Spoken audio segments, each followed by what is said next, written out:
ሰበር መረጃን እነሆኝ መኪናውን እንደ መደበኛ የእንጀራ ማጠፊያ ሲጠቀምበት የነበረ ወጣት ያውም አደባባይ ላይ መኪናም ኮቴም በሚበዛበት ጥያቄ ያለኝ እኔ እንጀራ አትክልት ሆኖ ታጥቦ አይጸዳም፣ ስጋ ሆኖ ተቀቅሎ አይጠራም። እንዴት እንደዚህ ያሰቡ?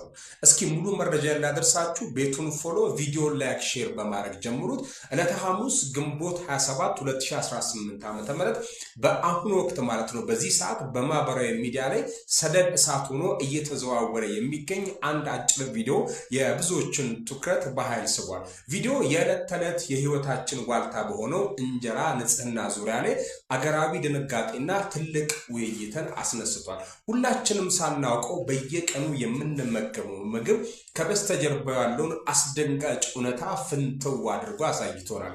በቪዲዮ ላይ የታየው ድራማ ምንድነው ልንገራችሁ። አይተን የሚሰቀጥጠን ሰምተን የሚደብረን በአዲስ አበባ ጎዳናዎች ላይ የተቀረጸው ምስል የሚያሳየው ይህንን ነው። አንድ እንጀራ አከፋፋይ ወጣት በጎዳና ዳር በቆመች ሲልቨር የቪትስ መኪና ፊት ለፊት ቦኔት ላይ በርከት ያሉ እንጀራዎችን ዘርግቷል። ሊታመን የማይችለው አስከፊ እውነታ ዜሮ ንጽህና፣ ምንም አይነት ንጣፍ ከስር ምንም ሳያስቀምጥ ፌስታሉ መከላከያ ወረቀት አለመጠቀም፣ የብረት ዝገትና አዋራ። እንጀራዎቹ በቀጥታ ከመኪናው አዋራና ቆሻሻ ብረት ጋር እየተነካኩ ይታጠፋሉ። ለሽያጭ ማሸግ አንዱ በሌላው ላይ ተዳርቦ ለሱቆችና ለህዝብ ስርጭት ሲዘጋጅ ይታያል። ወጣቱ መኪናውን እንደ መደበኛ የእንጀራ ማጠፊያ ጠረጴዛ በመጠቀም ስራውን ያለምንም ስጋትና በራስ መተማመን ሲያከናውን መመልከት የብዙዎችን አይን ያዘና ያስገረመ ክስተት ሆኗል። የህዝቡ ቁጣና የተጋረጠው አስፈሪ የጤና ተክ ይህ ድርጊት በማህበረሰብ ዘንድ ከፍተኛ ቁጣና ድንጋጤን የፈጠረው ያለ ምክንያት አይደለም። ቪትስ የቆመችው በህዝብና በተሽከርካሪ ግርግር መሃል በመሆኑ ነው። በላዩ ላይ ደግሞ የሚራገፍ የአየር ላይ ጭስ፣ መርዛማ ጋዝና አዋራ በቀጥታ ወደ ምግብ ውስጥ ይገባል። እንጀራ እንደ አትክልት አይታጠብ፣ እንደ ስጋ አይቀቀል።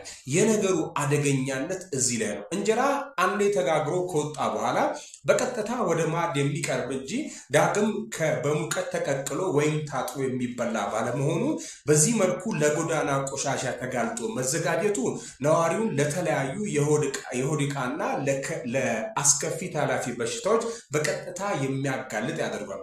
አብዛኛውን የከተማው ነዋሪ እንጀራ ከሱቅ ሲገዛ ንጹህ በሆነ ቦታ ተዘጋጅቶ ይምጣ አይምጣ ምንም የሚያውቀው ነገር።